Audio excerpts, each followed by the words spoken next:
Gabi Kim, base sa teaser ng Alibay, ay nagpakita ka ng skin. Babasahin ko lang po siya. As is po ito ha. As is po ha. So interpreter lang ako. Paano ka po na papayag dito? At hanggang saan po ang limit nyo? Dahil ba si Paolo ang partner mo? Kaya pumayag ka? Salamat si Ate Reggie. Kim, nagabasa lang ako. Sige, siguro naman as a 35 years old woman. Tapos na tayo sa 16 years old role na tini-tini. Pero favorite ko talaga mag-tini-tini, magpakatawa. Pero parang pag tinatrack ko yung journey ko dito sa industriyang to, parang nahati ko naman na siya sa teens, 20s. Sabi ko, ano pakita ko sa aking 30s? I think it's my skin. Pero malaki talaga yung tiwala ko talaga sa Dreamscape. As in, sila talaga yung naghubog sa akin. Danica, wala na akong kayo! Hindi. Oo, naiyak.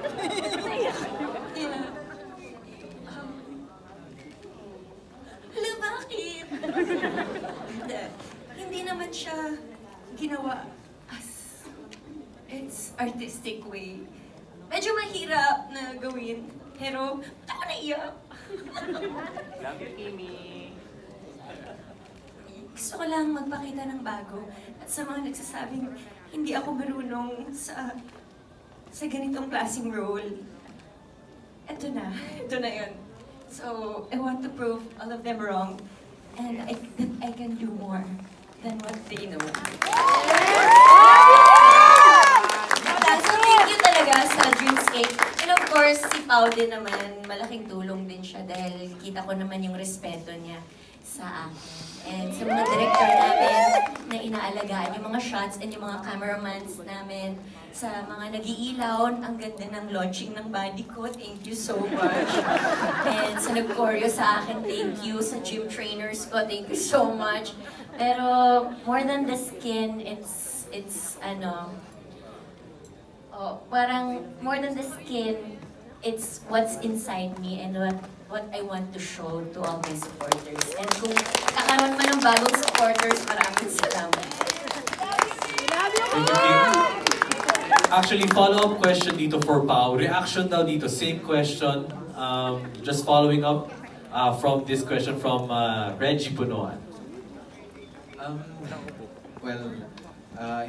I don't think it's about skin or about parang it comes with the maturity of the role and what the role requires. So minsan talaga may mga character, may mga storya na gustong ikwento at sa mga ganitong paraan kailangan dahil kung nagbebenta naman talaga ng aliw yung character, ang hirap naman kung hindi mo nakikita or napapanood at hindi na ipapakita sa audience na hindi niya ginagawa yan. So it comes with the also the maturity of the actress. Pero mas character-driven po ito. Kami po dito ay very loyal and very dedicated. How do I call it? Dedicated. Yung dedikasyon na binibigay namin sa character namin ay purely for our character. Yun nga, hindi niya totally. Sige, hindi ko nadadagdagan.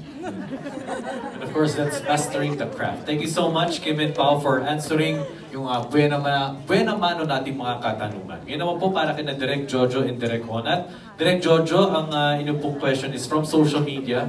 You also directed Kim Pao for Din Lang. For the Alibay,